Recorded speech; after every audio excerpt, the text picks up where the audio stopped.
આગળ વધીને વાત કરીએ તો હવામાન વિભાગની આગાહીના પગલે મહેસાણામાં ધીમી ધારે વરસાદ શરૂ થયો હતો। ધીમી ધારે વરસાદ શરૂ થતાં લોકોને ગરમીથી રાહત મળી હતી। વરસાદ વરસતા કપાસ, એરંડા સહિતના પાકને નવું જીવન મળ્યું છે। જિલ્લાના કડી, મહેસાણા, બહુચરાજી, ઊંઝા સહિતના વિસ્તારોમાં ધીમી ધારે વરસાદ છે કે જે વરસ્યો હતો। મહેસાણામાં પણ સવારથી જ વરસાદ વરસી રહ્યો છે। વરસાદના પગલે લોકોને ગરમીમાંથી રાહત મળી છે। અસહ્ય ઉકળાટ અને ગરમી પછી ફરી એક વખત વરસાદી માહોલ જામતા લોકોમાં ખુશીનો માહોલ છવાયો છે।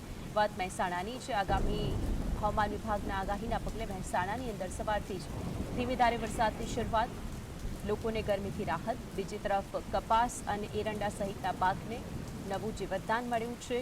કડી, મહેસાણા, બહુચરાજી અને ઊંઝામાં પણ સવારથી જ અવિરત વરસાદ છે કે જે વરસી રહ્યો છે।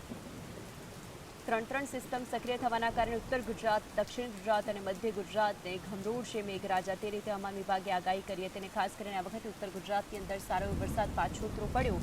ફરી એક વખત વરસાદી માહોલ જ્યારે જામ્યો છે ત્યારે મહેસાણાના દ્રશ્યો આપ જોઈ શકો છો। મહેસાણાની અંદર સવારથી જ વરસાદ છે। કડીની અંદર મહેસાણા, બહુચરાજી, ઊંઝા સહિતના વિસ્તારોમાં વરસાદી માહોલ જામ્યો છે।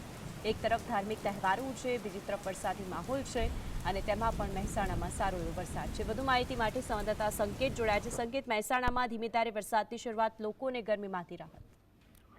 જો અત્યારે હાલ વાત કરવામાં આવે તો હવામાન ખાતાની જે આગાહી કરવામાં આવી હતી સમગ્ર ઉત્તર ગુજરાતમાં અત્યારે હાલ વરસાદી વાતાવરણ સર્જાવા ગયું છે। જો વાત કરીએ તો મહેસાણામાં તમામ જે તાલુકા છે તમામ તાલુકામાં ઝરમર વરસાદ વરસવા ગયો છે। જો વાત કરીએ તો મહેસાણા સહિત વિસનગર, ઊંઝા સહિતના જે વિસ્તારો છે તેમાં 1 ઇંચ જેટલો વરસાદ અત્યારે હાલ સુધીમાં ખાબકી ચૂક્યો છે। જો વાત કરીએ વિજાપુરની તો વિજાપુરમાં સવારે 2 કલાકના સમયાંતરમાં લગભગ 5 થી 6 ઇંચ વરસાદ વરસ્યો હોય તેવું અત્યારે જાણવા મળ્યું છે। ઠેર ઠેર પાણી ગરકાવ થયા ગયા છે અને વિજાપુરના જે આસપાસના વિસ્તારો છે તે તમામ વિસ્તારોમાં પાણી નીચાણવાળા જે વિસ્તારો છે તેમાં પાણી ભરાઈ ગયા હોવાનું અત્યારે હાલ જાણવા મળી રહ્યું છે।